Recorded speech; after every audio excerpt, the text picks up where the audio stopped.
Picture this for a moment. 65 men packed onto a single wooden ship, drifting across a cold and unpredictable ocean for weeks at a time. There were no toilets, no pipes, no drainage, and no sanitation system whatsoever.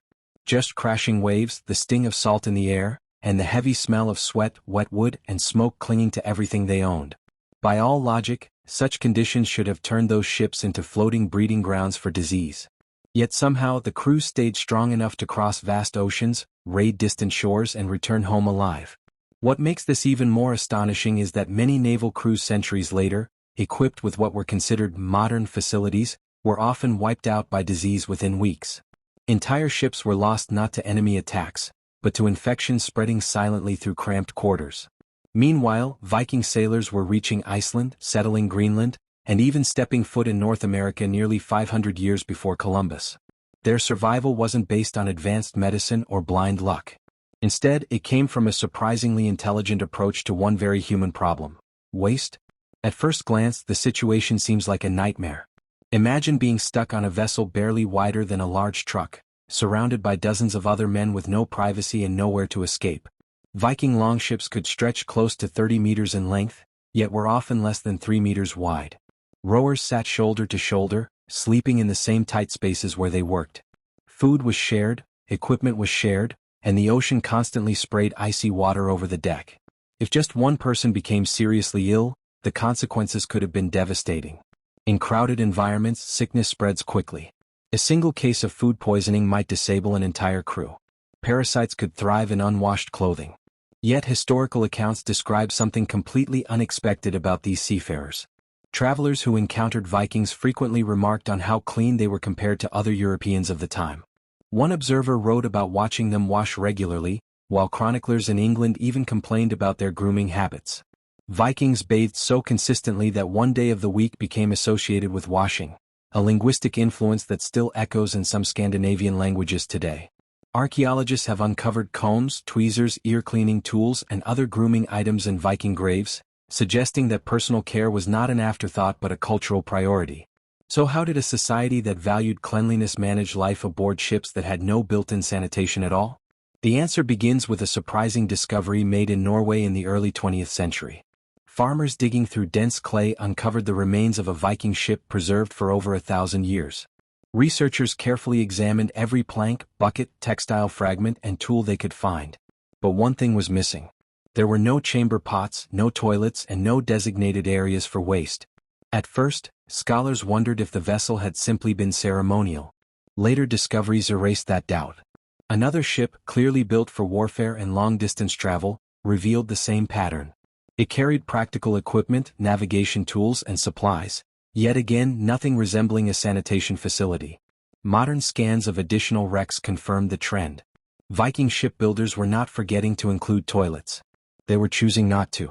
This decision reflected a philosophy centered on speed and efficiency.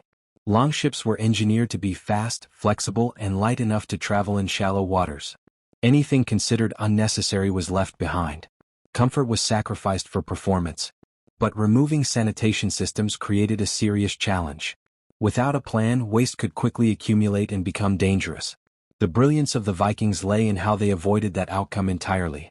To understand their advantage, it helps to compare them with later naval powers.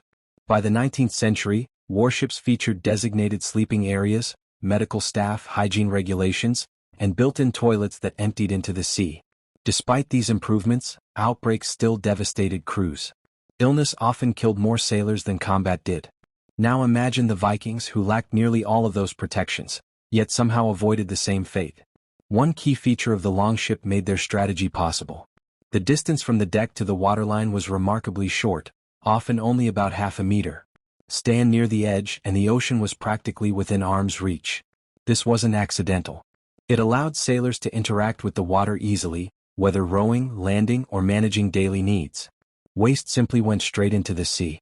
Because nothing was stored on board, there was no chance for buildup. The constant motion of salt water diluted and carried everything away almost instantly. Instead of trying to manage contamination after it formed, the Vikings prevented it from collecting in the first place. During calmer conditions, this approach worked effortlessly. When rough weather made the edge dangerous, simple wooden buckets likely served as temporary containers, But the crucial detail is that they were emptied as soon as possible. Nothing was allowed to linger. The ocean became their disposal system. Yet overboard disposal was only part of the story. Another brilliant aspect of longship design was its shallow draft. These vessels needed surprisingly little water to float, meaning they could sail directly onto beaches that would be inaccessible to deeper ships. Within moments of landing, crews could step onto solid ground. This transformed sanitation from a constant shipboard problem into a temporary inconvenience. Once ashore, sailors could spread out, wash themselves, clean clothing, and prepare food over proper fires, something too risky to attempt at sea. Fresh water sources offered further opportunities to reset their environment. Archaeological evidence shows that Vikings used a network of landing points across enormous distances. Some sites were simple overnight stops, while others evolved into seasonal bases. One excavation in England revealed an enormous encampment that functioned almost like a temporary town, complete with workshops and living spaces. Every landing acted as a reset button for health. Of course, concentrating large groups in one place sometimes created sanitation issues on land, but for the crews themselves, it drastically reduced the dangers of prolonged confinement. Still, smart engineering alone doesn't explain their resilience. Culture played an equally important role. Artifacts suggest that grooming was deeply ingrained in daily life. Combs were common possessions, often worn smooth from frequent use. Regular hair care wasn't about vanity, it helped control parasites that could spread illness. Social expectations likely reinforced these habits. Appearing dirty or unkempt may have carried embarrassment, encouraging individuals to maintain hygiene even during exhausting voyages. Interestingly, they practiced these routines without understanding microbes or infection. They didn't know why cleanliness helped, only that it did. Even their drink choices offered unexpected protection. Transporting large quantities of fresh water was impractical, so crews often relied on weak beer or fermented dairy products. Brewing required boiling liquid, which unintentionally eliminated many harmful organisms. Fermentation further discouraged bacterial growth. Without realizing it, they reduced one of the greatest risks faced by later sailors: contaminated drinking water. Another subtle advantage came from the ships themselves. Longships were not perfectly sealed. Small amounts of seawater regularly seeped inside. While this might sound like poor craftsmanship, crews continuously bailed the water out. This constant flushing prevented stagnant pools from forming, unlike the foul lower decks that plagued many later vessels. In a way, the ocean wasn't just their highway, it was part of their cleaning system. When you step back and look at the full picture, no single trick ensured Viking survival. Their strength came from layering multiple practical strategies together. Minimalist ship design prevented waste from accumulating. Cultural habits promoted personal cleanliness. Frequent landings refreshed both crew and vessel. Fermented drinks reduced exposure to unsafe water. Even the natural movement of seawater helped maintain a healthier environment. None of this required advanced science or centralized control. It was a blend of observation, tradition, and clever adaptation to the realities of life at sea. By working with nature instead of fighting it, the Vikings transformed what could have been a deadly weakness into a powerful advantage. Their ships were never meant to be floating homes.